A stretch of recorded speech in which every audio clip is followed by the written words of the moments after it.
तो 5 नंबर मतलब पहले घर में सिंह राशि है, दूसरे घर में छठा नंबर मतलब कन्या राशि है, तीसरे घर में 7 नंबर मतलब तुला राशि है, चौथे घर में 8 नंबर मतलब वृश्चिक राशि है। पहली लेयर है घर की, दूसरी लेयर है राशि की, तीसरी लेयर है प्लैनेट की। तो जो पहली लेयर है वो फिक्स है, घरों की फिक्स्ड है वो।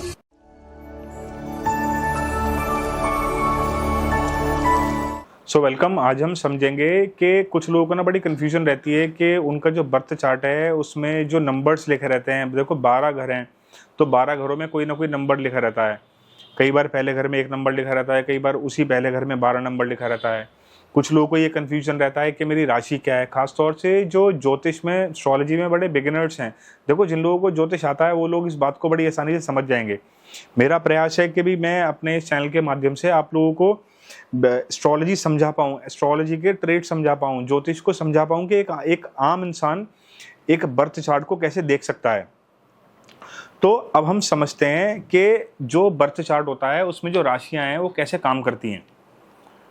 देखो ये होती है जो लेयर है, ये घरों की लेयर है।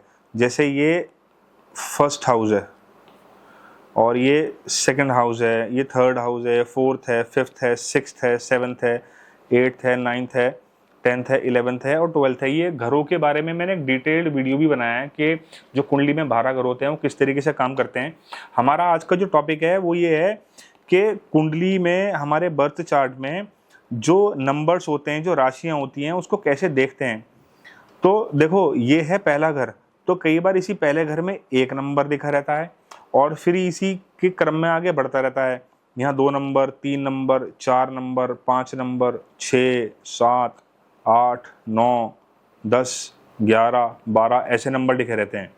और कई बार क्या होता है कि इसी पहले घर में जहाँ पे हमने 1 नंबर लिखा था, यहीं पे कई बार लिखा रहेगा 12 नंबर, फिर 1, फिर 2, 3, 4, फिर 5, 6, 7, 8, 9, 10 और फिर 11। ये ऐसे नंबर से लिखे रहते हैं। ये नंबर क्या है? ये नंबर बताती है राशि कि कौन सी राशि किस घर में पड़ी हुई है ना। तो राशियां क्या है ये, तो यहाँ पे ना जो घरों की जो ऊर्जा है वो फिक्स है। जैसे पहला घर आपको बताता है आई मी एंड माई सेल्फ को बताता है, इम्यूनिटी को बताता है, तो वो जो घर की लेयर है वो फिक्स है। सेकंड हाउस आपकी फैमिली का है वो फिक्स है। थर्ड हाउस आपके सिबलिंग्स का है वो फिक्स है, वो कभी नहीं बदलेगा, वो डायनेमिक मूवमेंट में नहीं है। फोर्थ हाउस आपकी मदर को बताता है, फिफ्थ हाउस आपके चिल्ड्रंस को बताता है, छठा घर आपकी नौकरी को बताता है, सेवन्थ हाउस आपकी मैरिज पार्टनरशिप्स को बताता है, एट्थ हाउस ट्रांसफॉर्मेशन को बताता है, नाइन्थ हाउस आपके धर्म को, आपके फादर को बताता है, 10th हाउस आपको बताता है आपके कर्म को, ऑब्लिगेशन टू द सोसाइटी क्या है, 11th हाउस बताता है रिवॉर्ड्स, रिकॉग्निशन, गेन्स का घर है 11वां घर, 12th हाउस है लॉसेस का और एक्सपेंसेस का घर है। लेकिन इन्हीं घरों में जब ये नंबर्स पढ़ते हैं, नंबर लिखे रहते हैं, तो लोग कंफ्यूज हो जाते हैं। कुछ लोग ये भी कंफ्यूज हो जाते हैं कि मेरी राशि क्या है, कि मेरी कौन सी राशि है। तो देखो जो अभी मैंने बताया कि जो नंबर है, नंबर कोई भी हो सकता है। यहाँ पे अगर 5 है तो यहाँ पे 6 आएगा, 7 आएगा, 8 आएगा, फिर 9, 10, 11, 12, 1, 2, 3, 3, 4 इस श्रृंखला में चलेगा। तो 5 नंबर मतलब पहले घर में सिंह राशि है, दूसरे घर में छठा नंबर मतलब कन्या राशि है, तीसरे घर में 7 नंबर मतलब तुला राशि है, चौथे घर में 8 नंबर मतलब वृश्चिक राशि है, 5वें घर में 9 नंबर धनु राशि है, छठे घर में 10 नंबर मतलब मकर राशि है, 7वें घर में 11 नंबर इसका मतलब कुंभ राशि है, 8वें घर में 12 नंबर तो इसका मतलब 8वें घर में मीन राशि है, 9वें घर में 1 नंबर तो इसका मतलब 9वें घर में मेष राशि पड़ी हुई है, 10वें घर में 2 नंबर लिखा है इसका मतलब 10वें घर में वृषभ राशि है, 11वें घर में 3 नंबर लिखा है इसका मतलब 11वें घर में मिथुन राशि है, 12वें घर में 4 नंबर लिखा है इसका मतलब क्या है 12th हाउस में कर्क राशि है। फिर इन्हीं राशियों में ऐसी प्लैनेट्स बैठे रहते हैं। अब एक लेयर और समझते हैं कि व्यक्ति की राशि क्या है। राशि क्या है एक इंसान की?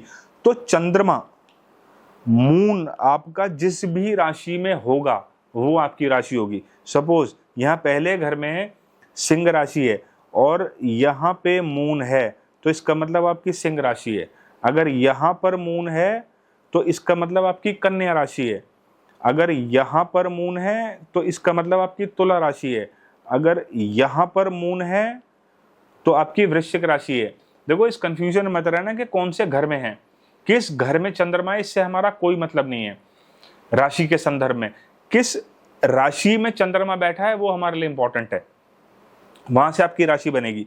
तो 5वें घर में अगर यहाँ चंद्रमा है और धनु राशि में है तो धनु राशि है, यहाँ पे अगर चंद्रमा है तो मकर राशि है, यहाँ पे अगर चंद्रमा है तो कुंभ राशि है, यहाँ पे अगर चंद्रमा है तो मीन राशि है, यहाँ पे अगर चंद्रमा है तो मेष राशि है।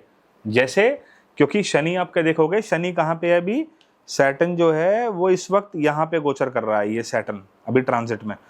तो कुछ लोगों के ऊपर, जितने भी मेष राशि वाले जातक हैं उन सब के ऊपर जो है इस समय शनि की 7.5 चल रही है। तो अगर आपका चंद्रमा जो है वो यहाँ है तो इसका मतलब आपकी वृषभ राशि है। अगर आपका चंद्रमा यहाँ पे है तो इसका मतलब आपकी मिथुन राशि है। और अगर आपका चंद्रमा यहाँ पर है तो इसका मतलब आपकी कर्क राशि है। आई होप कि आप लोगों को ये मेरा छोटा सा डिटेल्ड डिस्क्रिप्शन समझ में आया होगा कि राशियाँ का जो लेवल है वो मूवमेंट वाला है, घरों की जो है लेयर वो फिक्स्ड है। तो पहली लेयर है घर की, दूसरी लेयर है राशि की, तीसरी लेयर है प्लैनेट की। तो जो पहली लेयर है वो फिक्स है, घरों की फिक्स्ड है, वो नहीं हिलेगी। राशियों की जो लेयर है वो हिल सकती है, वो पहले घर में कोई भी राशि हो सकती है, 12वें घर में कोई भी राशि हो सकती है, प्लैनेट पहले घर में कोई भी हो सकता है और 12वें घर में कोई भी प्लैनेट हो सकता है। तो आई होप ये आपको अब ये कॉन्सेप्ट क्लियर हो गया होगा, आपकी कौन सी राशि है ये भी आपको देखना आ गया होगा। तो मैं ऐसी और भी डिटेल्ड एनालिसिस करता रहूँगा ताकि एक आम व्यक्ति को समझ में आ पाए, अपनी एटलीस्ट वो अपनी जन्मपत्री देखना बेसिक लेवल पे समझ जाए कि अपने आप एक आम आदमी अपने बर्थ चार्ट को, या जिन लोगों को एस्ट्रोलॉजी से बड़ा प्यार है ना, मेरी तरह जो लोग बड़े पैशनेट हैं ज्योतिष को लेके, मेरी कोशिश है कि मैं उनको अपने चैनल के माध्यम से कुछ अच्छी चीज़ें उनको डाउनलोड कर पाऊँ। तो मिलते हैं जल्दी नए टॉपिक के साथ। Thank you.